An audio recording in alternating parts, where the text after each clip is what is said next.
Welcome to third-party Transformer news for Retro Robot Radio for the date of July 18th, 2015.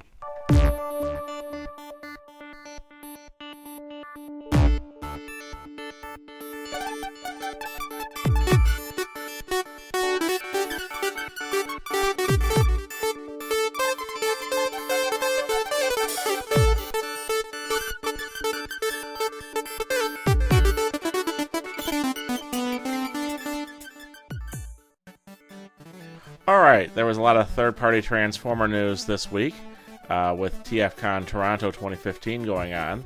So I'm going to start with a regular show that's just about the news that wasn't at the TFCon's third-party panel. This will be news that was either online or at the show that wasn't in the panel. And I'll do a separate show next for my reaction to some of the panel slides. Alright, first up we have Corbot V, who I haven't heard from them in a while. They had a couple of figures that were being developed and just kind of disappeared, but now they've announced Project Reese, which is a Quintesson Alicon. Looks like it's a transforming figure from the looks of things. I'm hoping this is about a deluxe size and is reasonably priced. Hopefully we'll get more information on it soon. We have a look at the combined mode for the upcoming FansProject homage to Dino King. This will be made of 6 figures, and the first one should be out in August. I'm told they'll be $65 to $75 each for the combiner members, and they will be selling shells for them as well, the Dino King and the Monstructors versions, but they will be sold separately, and they're large, simple, unpainted figures, or the shells are. In fact, you can see here they open up and you can put the figures inside of them. They're very large, like Ultra to Leader class for the shells, maybe Small Voyager for the inner robots. And here you can see the Wildfly figure in the background there. So they will be making both Dino King and Monstructor Deco versions. And they can, in fact, ride their shells, which is pretty fun. The custom class exclusive for TFCon was a hand-painted version of Vanguardian from iGear. It was painted up as the Micromaster Decepticon named Grit. So this is another upsized Micromaster, but you have to make them yourself from a Vanguardian figure, which I think is still available online through TF Source or eBay. So if you want to make your own, I suppose you can do that. Or you can look online to see how they made up theirs at TFCon. Keith's Fantasy Club announced some updated images of their Junkyons figures. This figure here is going to be an homage to Junkyard, who is the Junkion you might have seen help put together Ultra Magnus in the movie, and he was also in the episode Starscream's Ghost. He's the Junkion who was trading junk cargo to Octane in the very opening of the episode. If you look real close, that's exactly him. So you can help expand your Masterpiece Junkion collection with this character. And here's the alt mode, which is looking very sleek and updated from the earlier releases by KFC. You can see a comparison between the original and then the updated designs for the Junkions KFC released last year. On the left is the original version of Wreck-Gar called Crash Hog, and on the right is the updated edition. KFC is also going to be releasing a set of the Reflector team. This is the render with what the colors will look like. And here you can see the test shot versions of them. The group is called the Opticlones, and they are Shutter Drive, Power Zoom, and Photoflux. KFC also just recently released a whole set of recolored cassette beast cages. These are the cages inspired by the ones they put Ravage in an early episode of the original television series, and it's available in metallic silver, metallic gray, metallic gold, and a metallic black. These are selling for about $20 each right now online at TF Source and eBay. I've seen them. Mikey Toys showed off their version of Hound. Ends up they're going to be making two different editions. One's more animation accurate, and the other one's more toy accurate in the colors and paint detail. So this is the one that's animation accurate, and then this is the one that's more toy accurate. So you can pick and choose which one you want. They're also going to be end up making their own version of a Masterpiece Inferno and a Masterpiece Grapple, which these were both on display at TFCon. Play With This 2 announces that they're getting closer to their Kickstarter. They have now the unpainted prototype of Boneyard with all its extra accessories, optional hands, optional heads. That shield that looks like a dinosaur head also works not only as a dinosaur shield, you can also use it as an optional head for the action figure. And I assume that it would fit on the end of one of their staffs that they showed off in the first Kickstarter, if they ever make those. So you got a lot of options of what to do with that. I'm told that Boneyard here will have several different recolors in the Kickstarter as well. And then they're currently working on their Jetstrike, who's their version of Starscream. Right now they're revising the 3D printed prototype, so here's a little look at some of the updates they're doing. I'm told they're adding a little more intricate detail and downsizing the head a bit, so we'll see more of that soon, I hope.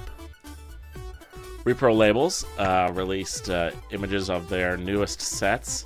This includes the Sugar figure, the War Dog, Invisible, the TFC Toys version of First Aid, Toy World's Muddy, which is their version of Sludge, and the version of Snarl from Planet X. Oh, and there's a Titan, the Metroplex Utopia from Mikey Toys. It has a set of stickers. And they also did the Iron Factory figures like Blaster and Windblade. At the one of the display cases at TFCon, we got to see one of the first color test shots of their Alphatronix figure, who you can see in the back on the right. He's the one that's inspired by Diaclone Die Battles. From what we've seen, not only does he separate into three smaller vehicles, each with their own pilot, the three vehicles can combine into one big vehicle. And there will be a remold of this figure done as an homage to Diatlas. X2 Toys showed off in-package images of their upgrade set for a Masterpiece Ultra Magnus figure. This set gives it basically a bigger gun and improves shoulder joints to give it a much wider range of motion. So if you're looking at making your Ultra Magnus perfect, this might be the set that you need to get in order to do all the really good poses, like him opening his chest or trying to put in the Matrix or trying to open it. We've posted some new videos on the YouTube channel since our last episode. I posted a third-party panel preview that basically covered all the stuff that was in the third-party panel from last year that never got expanded on, and we were talking about what things we might want to see covered in the future.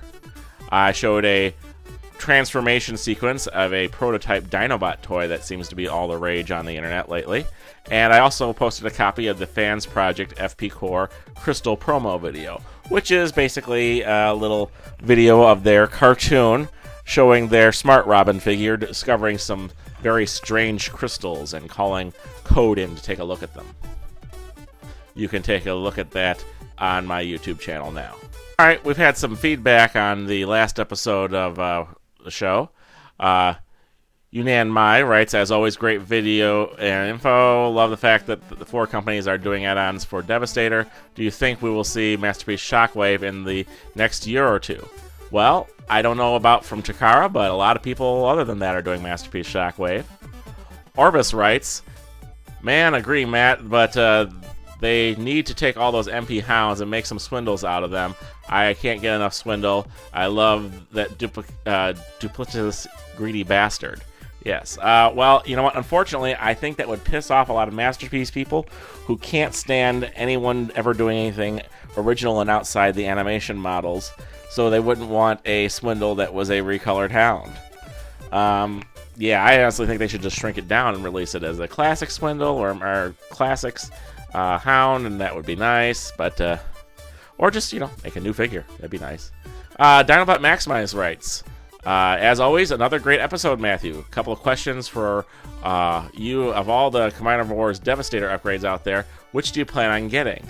That is if you are planning on getting Devastator. My other question goes to the Combiner Wars upgrade sets of hands and feet. Aside from Perfect Effect sets, I have seen non-NEF production sets. Which do you prefer between the two? Well, as far as the Combiner Wars Devastator, I'm still not sure if I'm getting it. It does cost a lot. And as for which upgrade set, I think I have time to see how they end up in a review. As for the hands and feet from Perfect Effect and non-NEF Productions, I do like the way the non-NEF Productions work, but there's one problem with them, that if he solves it, they're all set, so I have to wait to see. But I really do prefer that Combiner stuff have a place to go in the other modes. So I would take a less perfect hand that turned into a gun over a more perfect hand that is just always a giant freaking hand. I would be interested in getting some of non-NEF's other items, though, like the rubber tires and the little upgrades from the heads and stuff like that.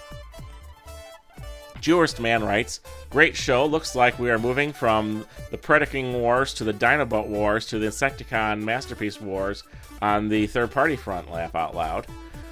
Perfect Effect products have always done well for me in the past with upgrades and whole figures. They'll be my Combiner Wars Devastator fix for the Hasbro version. Once I get my hands on the Takara version, I'll see if I might try one of the other third-party upgrade sets. Third-party wish list, the TW Headmaster set. I think it's Toy World Headmaster set. I feel they are abandoning the product line, and since you have other third-party Hasbro Takara popping up with Headmaster products, but I love the different sets from the different designers. I think I'd plan to pick all the FansProject, Toy World, Maketoys, and Hasbro Takara Headmaster series, and if they finish them off, heck, I'd even invest in their own spin-off characters as long as they are the same quality. Perfect Effect needs to do a similar Scorp foil to their Max.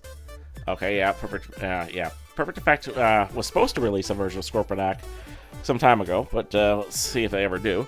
Hopefully Maketoys can do a cheaper base body for both toys and make sure it's compatible with Perfect Effects Headmaster's first ever third-party tag team. And then he says, fail. FansProject Limbo. There's some beautiful products that have been losing pace with the other third parties. I bought the FansProject Core.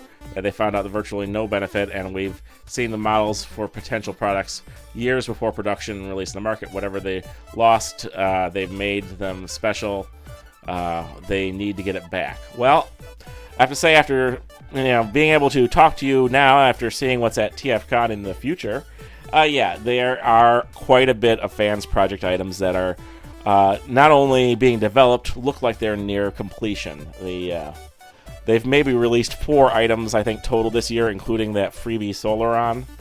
But now they are going to be. They looks like they have the entire Dino King set finished. They have colored test shots of the 2 different kings, the Tranix Alpha and their version of Diatlas. And they got several of the Headmasters in prototype form, so they got a lot of stuff coming. And it looks like it's in their under development. I don't know if they were holding back for a while. Some people say that Mikey Toys and FansProject have so many similar people between the two companies, they actually purposely try not to compete with each other. So if one has a big release, the other one won't release the big release at the same time. So maybe that's part of what it is, and we're just letting people get enough money to buy a Utopia and a Dystopia and not release any FansProject toys for a couple of months. But looks like they're back. Rabbits272 says, "Hey, great show as always, Matthew. Keep them going, and I'll watch. Anyway, I just want to say I was disappointed with the Combiner Wars Skylinks. He's too small for a Voyager size. Should have been Ultra Class. Here's my third-party wish list. Decepticon Twins. Leader Class Overlord, IDW version. I think we're actually seeing that from Mastermind Creations. More Than Meets the Eye style Whirl. A Triptychon. And a Skylynx. Yeah, I think, we have heard rumors of a Skylynx from Machine Boys. Interesting to see if that'll come out. This is also Matthew, I have a question for you. Since you don't like Combiner Wars Devastator with their toy version, do you like with toy version do you like the most? I don't know. I probably won't get it, but we'll see what. I mean, if it goes on super clearance, I'll buy anything. All right, and then the last comment is Tyler Hurd wrote, "How many third parties are making the Insecticons?" Laugh out loud, honestly, I would like to see Hasbro make them in Combiner Wars line. Just don't make the Combine or do anything. Just make them look like their G1 counterparts. Well, I think right now, 4 companies have, 4 third-party companies have released or announced Insecticons. If you go back to including the original FansProject ones. And Hasbro has released non-combining Insecticons in the Combiner Wars line. That's what Bombshell was. But, yeah, there was that Legends Bombshell, there's the Shrapnel, there's the Generations Fall of Cybertron kickback. So they've done all 3 of them in updates in the last few years. Personally, I wouldn't mind seeing Insecticons that are the Insectatrain from the Hearts of Steel line. Or maybe do something different, like FansProject had teased that they were going to do Cybertronian vehicle mode Insecticons. Whatever happened to those, FansProject? Yeah, and I'll just go on to the big list of things that FansProject never released. They got a lot of those. This week's screen capture is the face of Mox Computer from the 1983 animated classic Rock and Rule. This week's news brought to you from the pages of tformers.com and TFW2005. News read by Matthew Ignash. Stop by wikialpha.org to read more about third-party Transformers. Check out the Facebook page of the third-party TF Crashers. And then come on by the Retro Robot Radio YouTube channel and subscribe.